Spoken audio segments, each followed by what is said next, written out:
There's a glass of water sitting in front of you. It's about 3/4 full. Clean water, room temperature, nothing wrong with it. But somewhere in the back of your mind, a thought forms. What if the glass were bigger? What if the water were colder? What if it were sparkling or flavored or in a nicer cup? And just like that, without anything actually being wrong, something starts to feel like it's missing. That's the trap. Not the wanting itself, the wanting more. So let's talk about that glass for a while, because I think it has a lot to teach us. There's an old Sanskrit word, trishna. It shows up all over Buddhist teaching. It's usually translated as craving or thirst, but the translation that hits closest to how it actually feels in your chest is this: the constant pull towards something you don't have, even when what you have is already enough. In plain words, it's the gap between where you are and where your mind insists you should be. And here's the thing about that gap: it doesn't close. You get the thing, and the gap just moves. You fill the glass, and the glass gets bigger.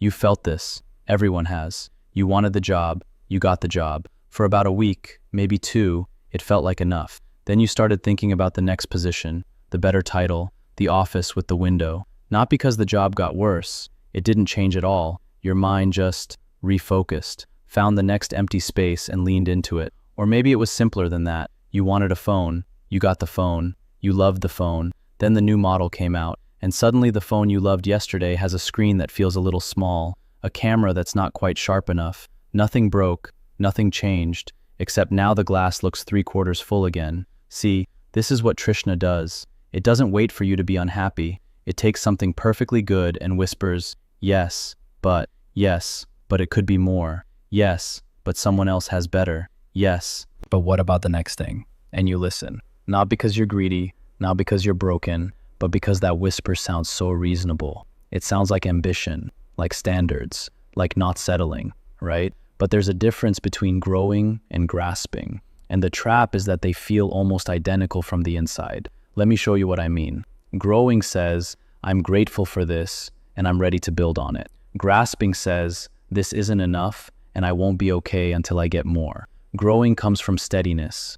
Grasping comes from a kind of panic. A low hum of not enoughness that sits behind your ribs and never fully goes away, no matter how much you feed it. The Tao Te Ching, written over 2,000 years ago, puts it like this: he who knows he has enough is rich, which basically means richness isn't a number, it's a feeling. And that feeling doesn't come from having more, it comes from needing less. Now, I can already hear the pushback, and it's fair. So I'm just supposed to stop wanting things? Stop trying? Sit in a room and stare at a wall and be grateful for air? No, that's not what this is about. Wanting isn't the problem. You can want things, you can work toward things, you can dream enormous dreams and chase them with everything you've got. The trap isn't wanting. The trap is the belief that getting what you want will finally make you feel complete. That one day, if you just accumulate enough money, enough love, enough recognition, enough comfort, the glass will stay full and the whisper will stop. It won't, because the whisper isn't about the glass.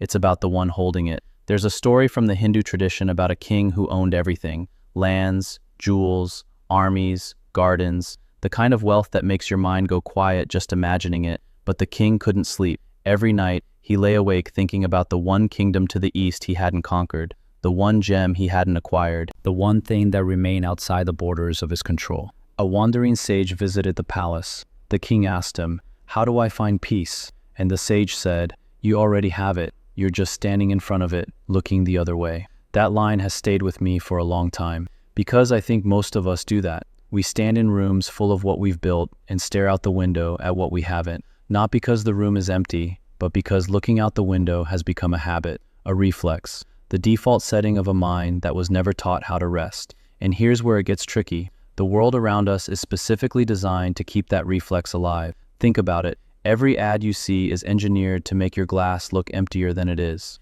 Every social media feed is a parade of other people's fuller glasses. Every sale, every promotion, every limited time offer, it's all the same message, delivered 1,000 different ways. You don't have enough yet. You're swimming in a current that constantly pulls toward more. So when you feel that pull, don't blame yourself. It's not a character flaw. It's an environment, a river that everyone is caught in. But you can learn to stop swimming so hard in its direction. The Stoic philosopher Seneca, who lived in Rome about 2,000 years ago, wrote letters to a friend about this exact thing. In one letter, he said something like, It is not that we have a short time to live, but that we waste a great deal of it. He was talking about time, but the same idea applies to everything. It's not that we have too little, it's that we're so focused on getting more that we never actually experience what's already here. In real life, that looks like this. You're eating a meal. It's a good meal, but you're scrolling your phone while you eat, looking at a restaurant you want to try next weekend. You're not tasting the food in front of you.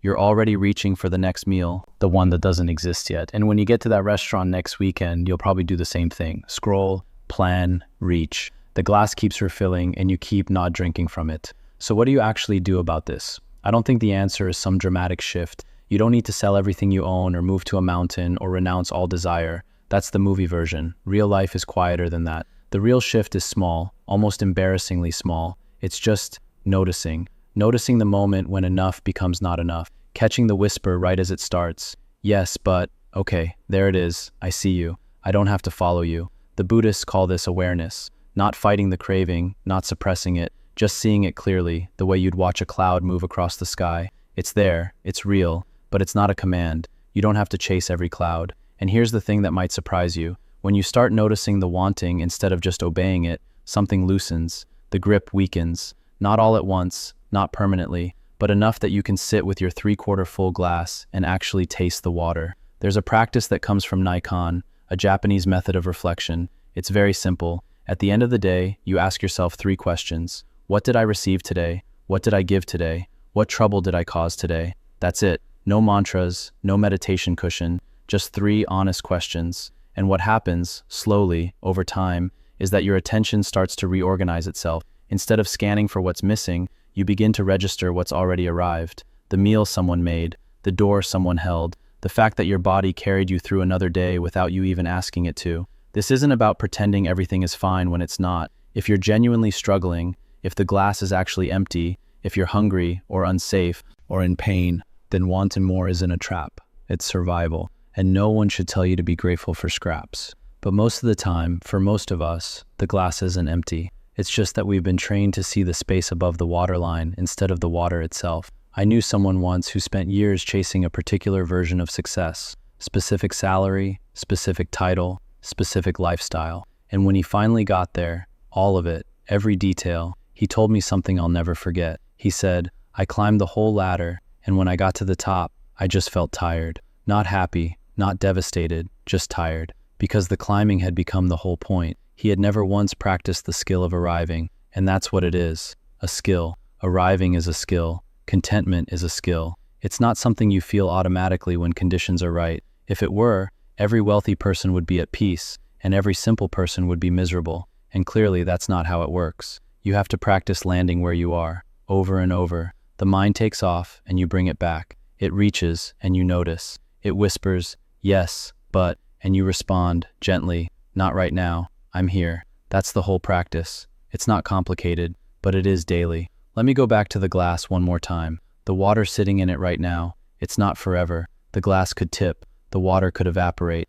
Tomorrow, everything might look different. And that's not a dark thought. It's actually the thought that makes right now matter. Because if the glass is always going to feel 3/4 full no matter what you pour into it, then the only moment you can actually enjoy what's there is this one. Not after the next raise, not after the next relationship, not after you finally reach that line your mind keeps drawing in the sand. Now. The Taoist teacher Zhuangzi once said, he who is contented is not always rich. He who is not contented is never rich. Which basically means contentment isn't the prize at the end. It's the lens you see everything through. Put it on, and a regular Tuesday starts to look different. Leave it off, and even paradise will feel like it's missing something. So here's what I'd leave you with. Not advice exactly, just a small thing to carry. The next time you notice that pull, that familiar tug toward more, toward next, toward the better version of what you already have, don't fight it, don't judge it, just pause for a second. Look at what's actually in front of you. The glass, the water, the table it's sitting on, your hands, your breath, the ordinary miracle of a body that's still here, still going, still yours. And ask yourself honestly, is this not enough? You might be surprised by the answer, because most of the time, quietly, without any fanfare at all, it is. It already is.